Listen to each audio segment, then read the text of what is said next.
examination, 65% of the students passed in maths, 48% passed in physics, 30% passed in both. How much percentage students failed in both the subjects? ఇక్కడ మళ్ళీ ఇందాకట్లాగానే 2 subjects ఇచ్చారు, maths, physics. Maths A అనుకుందాం. 65% of the students passed in maths. N of A అనుకుందాం ఒకటేసారి. 65%. ఇంకో subject physics కదా, దాని ఎన్ ఆఫ్ బి అనుకుందాం. ఎంత అంట? 48%. రెండిట్లో పాస్ అయిన వాళ్ళు ఎంత? N of A intersection B అనుకుందాం. 30%. ఇక్కడ ఏమడిగారు? How much percentage students failed in both the subjects. ఇక్కడ ఓన్లీ పర్సెంటేజ్ అడిగారు కాబట్టి ఇంకా ఈజీగా అయిపోతుంది. ఫస్ట్ అయితే మనము పాస్ పర్సెంటేజ్ కనుక్కుందాం.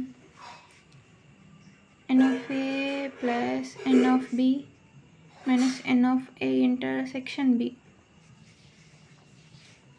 65 plus 48 minus 30. 100, 108, 113 minus 30. 113 minus 30. 83%. ఇప్పుడు మనకి ఇది పాస్ పర్సంటేజ్ వచ్చింది.